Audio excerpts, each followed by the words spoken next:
SV6 news కు స్వాగతం. ముందుగా హెడ్లైన్స్. ఎలాన్ మస్క్ తో టెక్ సహకారంపై మాట్లాడిన ప్రధాని మోదీ.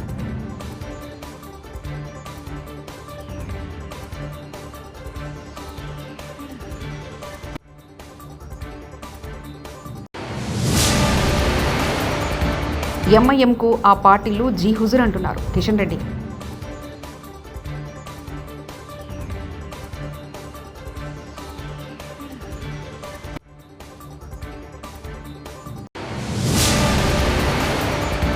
కిషన్ రెడ్డి ఓవైసీ పూర్వజన్మలో అన్నాదమ్ములు కావచ్చు మహేష్ కుమార్ గౌడ్.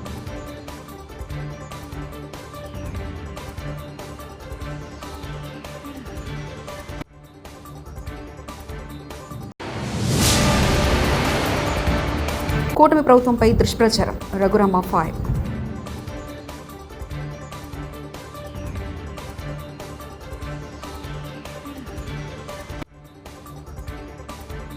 ప్రధానమంత్రి నరేంద్ర మోదీ ఇవాళ శుక్రవారం టెస్లా, స్పేస్ ఎక్స్ అధినేత బిలియనియర్ ఎలాన్ మస్క్తో మాట్లాడారు. టెక్నాలజీ, ఆవిష్కరణ రంగాల్లో సహకారం గురించి చర్చించారు. దీనికి సంబంధించిన పీఎం మోదీ తన ఎక్స్ ఖాతాలో పోస్ట్ చేశారు. ఏడాది ఆరంభంలో వాషింగ్టన్ డీసీలో జరిగిన ఈ సమావేశంలో చర్చించిన అంశాలతో సహా వివిధ సమస్యలు, అంశాల గురించి ఎలాన్ మస్క్తో మాట్లాడారు. టెక్నాలజీ, ఇన్నోవేషన్ రంగాలతో సహకారానికి ఉన్న అపారమైన అవకాశంపై మేము చర్చించామని మాస్క్ యాజమాన్యంతోనే ఉన్న సోషల్ మీడియా ప్లాట్ఫామ్ ఎక్స్లో పీఎం మోదీ పోస్ట్ చేశారు. టెక్నాలజీతో అమెరికాలో ద్వైపాక్షిక భాగస్వామ్యాన్ని ముందుకు తీసుకెళ్లడానికి భారతదేశం కట్టుబడి ఉందని మోడీ అన్నారు. కాంగ్రెస్, బీఆర్ఎస్, ముస్లిం పార్టీలపై కేంద్ర మంత్రి, తెలంగాణ బీజేపీ అధ్యక్షుడు కిషన్ రెడ్డి మరోసారి మండిపడ్డారు. ఈ మూడు పార్టీలు కలిసి తెలంగాణను ముంచే ఎత్తుగడలు చేస్తున్నాయని ఆయన ఆరోపించారు. ప్రజలను దోపిడీ చేసి ఆడబిడ్డలపై అఘాయిత్యాలకు పాల్పడి ప్రజల రక్తం తాగిన మజ్లిస్ పార్టీకి కాంగ్రెస్, బీఆర్ఎస్ పార్టీలు జీ హుజూర్ అంటున్నాయని ఆయన పేర్కొన్నారు. భవిష్యత్తులో కూడా మరింత పోరాటం చేసేటువంటి పరిస్థితి ఉన్నది. మజ్లిస్ పార్టీ కుట్ర చేస్తా ఉంది. రోజు పాత పట్టణానికే పరిమితం కాలే, హైదరాబాద్కే పరిమితం కాలే. అది నల్గొండలో కౌన్సిలర్స్ గెలుస్తారు. వాళ్ళ యొక్క ఆలోచన ఒకటే, చాప కింద నీరులాగా తెలంగాణలో అన్ని అసెంబ్లీ కేంద్రాలలో విస్తరిస్తా ఉంది. ఈరోజు హైదరాబాద్లో తీసుకుంటే భారతీయ జనతా పార్టీని ఓడించేటువంటి ఏకైక లక్ష్యంతో తిరుమల లడ్డు వ్యవహారంలో కట్టుకథ అల్లి వైఎస్ఆర్సీపీ అధినేత, మాజీ సీఎం వైఎస్ జగన్మోహన్ రెడ్డిపై నెట్టి ప్రయత్నించారు. ఇదే అంశంతో సాక్షాత్తు సుప్రీంకోర్టు అక్షింతలు వేసినా కూటమి ప్రభుత్వానికి ఇంకా బుద్ధి రాలేదని మాజీ ఎమ్మెల్యే కాసు మహేష్ రెడ్డి ఆగ్రహం వ్యక్తం చేశారు. తిరుమల గోశాలలో కూటమి ప్రభుత్వం చేస్తున్న రాజకీయాలపై కాసు మహేష్ రెడ్డి మీడియాతో మాట్లాడారు. తిరుపతిలో గోవులు చనిపోవడం బాధాకరం. గోవులు చల్లగా ఉంటేనే ఈశ్వరం చల్లగా ఉంటుంది. గోవులు చనిపోతున్నాయని టీడీటీ మాజీ చైర్మన్ భువన కరుణాకర్ రెడ్డి చెప్పేంత వరకు విషయం బయటికి రాలేదు. ఒక బాధ్యత కలిగిన పాలక పక్షం అయితే ఏం చేయాలి? అక్కడ సందర్శించి నిజమెంత, అబద్ధం ఎంత, అసలు నిజంగా చనిపోయినాయా, ఒకవేళ చనిపోతే ఎందుకు చనిపోతున్నాయి, మిగతా వాటినన్నా రక్షించేటట్టు మరోసారి ఇటువంటి ఘటన జరగకుండా చూడాల్సింది పోయి ఎదురుదాడి. చంద్రబాబు నాయుడు గారు, లోకేష్ గారేమో ఇదంతా ఫేక్ న్యూస్, మార్ఫింగ్, ఒక్కటి కూడా చనిపోలేదంటారు. అక్కడ తిరుపతి ఎమ్మెల్యేనేమో శ్రీనివాసులు గారేమో 40 చనిపోయినాయి అన్నాడు. ఈఓ గారు వచ్చి 30 అంటారు. చైర్మన్ గారు మరొక అడుగు ముందుకేసి ఖచ్చితంగా 20 అయితే చనిపోయినాయి, అయినా ఏముంది దీంట్లో, మీ ఇంట్లో చనిపోరా ఏంది అన్నాడు. వాస్తవమే, వయసు రీత్యా పెద్దవాళ్ళై అందరిళ్లలో ఎవరో ఒకరు చనిపోతుంటారు, బాధపడుతుంటాం. ఎవరి జీవితం శాశ్వతం కాదు. ఇంకో 30-40 సంవత్సరాలు ఆ చైర్మన్ గారు ఉండరు, ఇంకో 50 సంవత్సరాలు నేను ఉండను. ఎవ్వరూ శాశ్వతం కాదు. కానీ ఆయన అన్నట్టు ఒకే ఇంట్లో 2-3 నెలల్లో పెద్దవాళ్ళు, చిన్నవాళ్ళు ఒక 5-6 చనిపోతే ఆందోళన చెందరా? మొత్తం వచ్చి ఆ ఇంట్లో కూర్చోరా? ఏం జరుగుతుంది ఆ ఇంట్లో? ఏమన్నా అంటరాని వ్యాధులు సోకాయా? దాన్ని ఎలా ఆపాలి? వేరే వాళ్ళ ఆపద పడకుండా చూడాలి, రక్షించాలా లేదా? మరి వాళ్ళు చేయాల్సిన బాధ్యత వాళ్ళకు ఉన్నిందా లేదా? చైర్మన్ కావచ్చు, ఈవో కావచ్చు, జేఈఓ కావచ్చు, ఇతర అధికారులు కావచ్చు, ఇలా గోశాలలో చనిపోతున్నాయి. బండి సంజయ్ మాట్లాడేటప్పుడు కేంద్ర మంత్రి అనే విషయం కూడా మర్చిపోతాడు. పూనకంలో ఏం మాట్లాడతాడో కూడా ఆయనకి తెలియదంటూ టీపీసీసీ అధ్యక్షుడు మహేష్ కుమార్ గౌడ్ వ్యాఖ్యానించారు. కేంద్ర మంత్రి స్థానంలో కరీంనగర్ రావాల్సిన ప్రాజెక్టు గురించి ఆలోచించు. తెలంగాణకు రావాల్సిన ప్రాజెక్ట్ కూడా ఆలోచన కేంద్ర మంత్రి అవకాశం వచ్చినప్పుడు కూడా దాన్ని సద్వినియోగం చేసుకోకుండా మంత్రి అని కూడా మర్చిపోతాడు పాపం మా సంజయ్ గారు. అయితే కొద్దిక్షేపం ఆ పూనకం వచ్చినట్టే మాట్లాడుతూ ఉంటే ఆ పూనకంలో ఏం మాట్లాడుతారో తెలియదు. నేను ఒక కేంద్ర మంత్రుల వర్గంలో ఉన్నాను, నేను అది మాట్లాడకూడదు ఇది మాట్లాడాలని తెలియకుండా మాట్లాడిస్తూ ఉంటారు. హెచ్ఈలో 400 ఎకరాల భూమి అటవీ అని సుప్రీంకోర్టు కూడా చెప్పలేదు. ఇది అటవీ కాదు, 20 సంవత్సరాల నుండి ఏమీ చేయలేదు కాబట్టి చెట్లు పెరిగాయి అంతే. తప్పుడు సమాచారం వచ్చినప్పుడు ప్రధానమంత్రి తెలుసుకొని మాట్లాడాలంటూ కాంగ్రెస్ ఎంపీ మల్లు రవి వ్యాఖ్యానించారు. కాబట్టి అది తప్పుడు సమాచారం ఇచ్చినప్పుడు వెరిఫై చేసుకొని మాట్లాడాల్సిన బాధ్యత కూడా ప్రధానమంత్రి గారి మీద ఉంది. కూటమి ప్రభుత్వంలో ఆర్థిక ఇబ్బందులు అధిగమిస్తున్నామని AP assembly deputy speaker K Raghuramakrishnaraju అన్నారు. ఇవాళ శుక్రవారం రతన్ టాటా విగ్రహావిష్కరణ కార్యక్రమం జరిగింది. ఈ కార్యక్రమంలో రఘురామ పాల్గొని మాట్లాడారు. రతన్ టాటా కేవలం పారిశ్రామికవేత్తమే కాదు, గొప్ప మానవతావాదాన్ని అభివర్ణించారు. విద్యా వైద్య రంగాల్లో ఆయన చేసిన సేవలు నిరుపమానమని ప్రశంసించారు. రతన్ టాటాకు భారత్ ఇవ్వాలని అందరి కోరిక అని రఘురామకృష్ణరాజు చెప్పారు. అల్లూరి సీతారామరాజు జిల్లా కేంద్రం పాడేరు ఏజెన్సీ పరిసరాల్లో శుక్రవారం ఈదురుగాలతో భారీ వర్షం కురిసింది. దీంతో పలుచోట్ల రహదారులపై వరద ప్రవాహం కొనసాగింది. దోకులూరు ప్రాంతంలో వడగళ్ల వాన పడింది. దీంతో చిరు వ్యాపారులు వాహనదారులు ఇబ్బందులు పడ్డారు. అకాల వర్షానికి పలుచోట్ల పంట నష్టం వాటిల్లడంతో అన్నదాతలు ఆందోళన చెందుతున్నారు.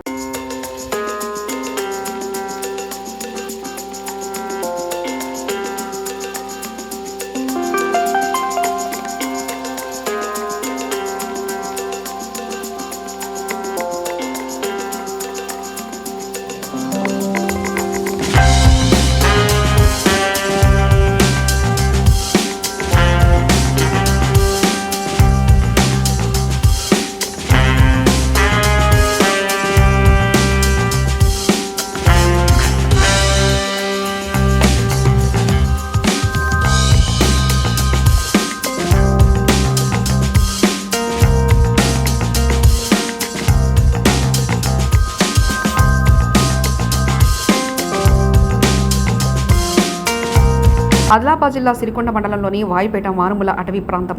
అక్కడి ఆదివాసులు శతాబ్దాలుగా మహంకాళి అమ్మవారిని ఆరాధిస్తున్నారు. అక్కడ సహజంగా లభించే కలపతో అమ్మవారికి ఇటీవల అద్భుతమైన ఆలయం నిర్మించారు. ఇందుకోసం ఒక్క చెట్టును కూడా కొట్టకపోవడం విశేషం. 26 స్తంభాలు, గోపురం, గర్భగుడి ప్రధాన ద్వారం, గోడలన్నీ కలపతోనే రూపొందించారు.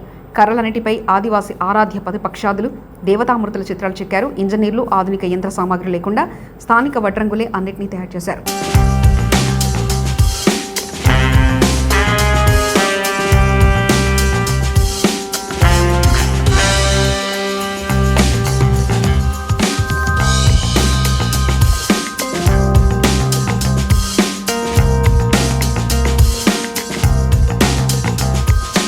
ప్రతి పంటకు 500 బోనస్ ఇవ్వాలి. సంగారెడ్డి ఎమ్మెల్యే చింతా ప్రభాకర్ సంగారెడ్డి నియోజకవర్గంలోని కంది, ఇంద్రకరణ్, నాగపూర్ గ్రామాల్లో పిఎస్సిఎస్ ఆధ్వర్యంలో ఏర్పాటు చేసిన యాసంగి రబీ వరిధాన్యం కొనుగోలు కేంద్రాన్ని టీజీఐఐసి చైర్పర్సన్ నిర్మలా జగ్గారెడ్డితో కలిసి ఎమ్మెల్యే చింతా ప్రభాకర్ ప్రారంభించారు. ధాన్యం కొనుగోలు కేంద్రాల వద్ద రైతులకు ఎలాంటి ఇబ్బందులు లేకుండా కొనుగోలు చేసే విధంగా చర్యలు తీసుకోవాలని సంబంధిత అధికారులను ఎమ్మెల్యే సూచించారు. చింతా ప్రభాకర్ మాట్లాడుతూ కొనుగోలు కేంద్రాల ద్వారా ధరలకు ఎక్కడా తావు లేకుండా చివరి గింజ వరకు కొనుగోలు చేయాలని తెలిపారు.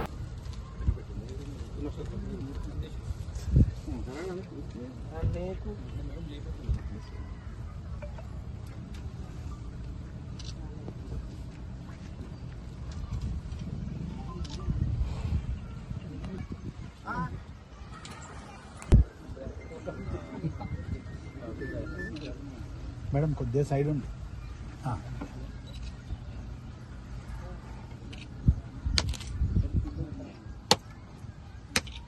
సరిగా లేక రైతు బంధు టైంకి అందక రైతులందరూ ఇబ్బంది పడుతున్న విషయం మనందరికీ కూడా తెలుసు.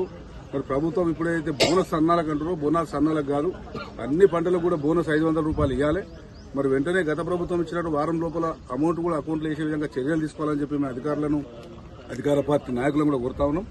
ఎందుకంటే రైతులు చాలా ఇబ్బంది పడుతూ ఉన్నారు.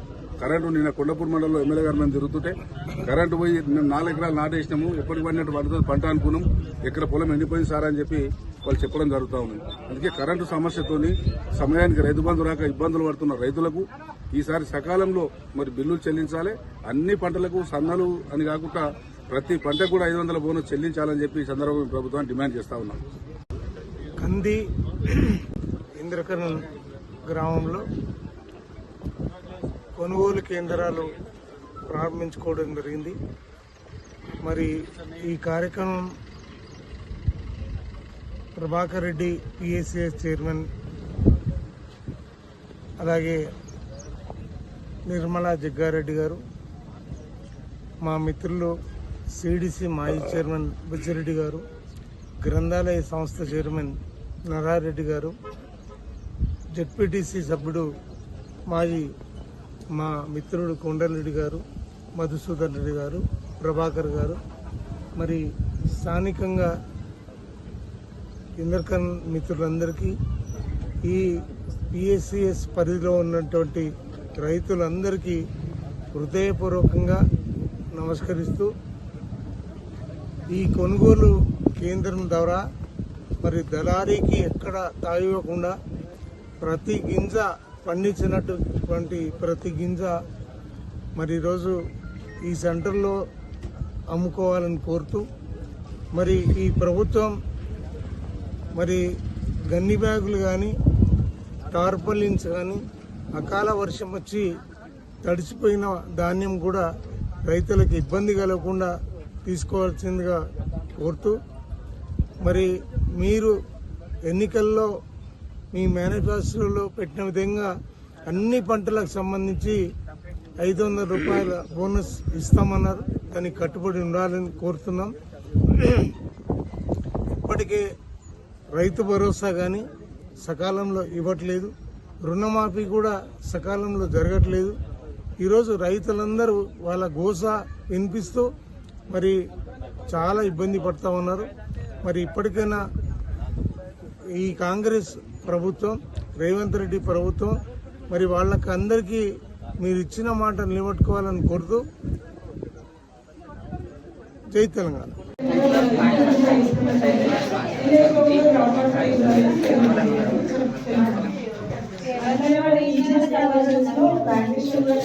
బీఆర్ఎస్ పార్టీ ఆవిర్భవించి 25 వసంతాలు పూర్తి చేసుకున్న సందర్భంగా ఈ నెల 27న వరంగల్ ఎర్కతుర్తి దగ్గర భారీ బహిరంగ సభను నిర్వహిస్తున్న సందర్భంలో బీఆర్ఎస్ శ్రేణులు, నేతలు, కార్యకర్తలు అధిక సంఖ్యలో పాల్గొని విజయవంతం చేయాలని బీఆర్ఎస్ రాష్ట్ర మైనార్టీ నేత మహమ్మద్ సాదిక్ కోరారు.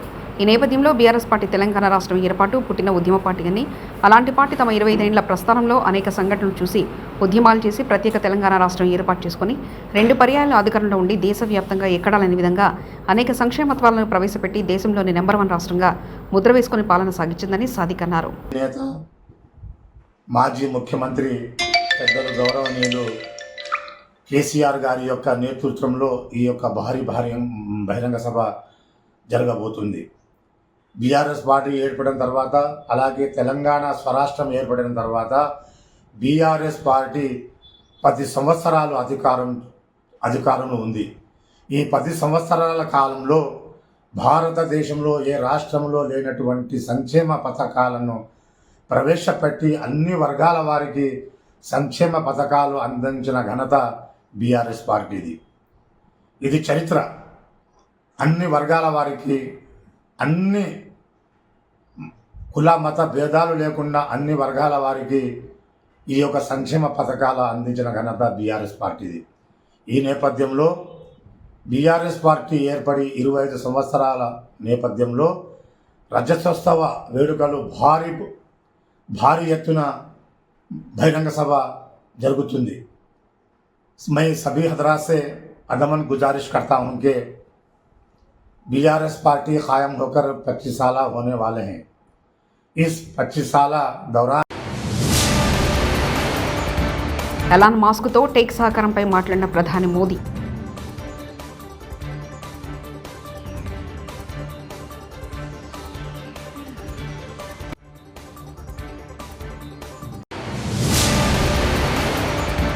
ఎంఐఎంకు ఆ పార్టీలు జీ హుజూర్ అంటున్నారు కిషన్ రెడ్డి.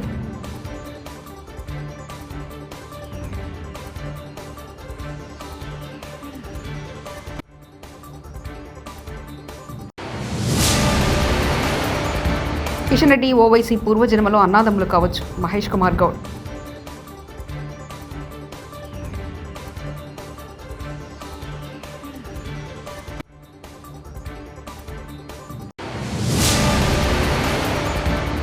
కూటమి ప్రభుత్వంపై దుష్ప్రచారం. రఘురామ 5.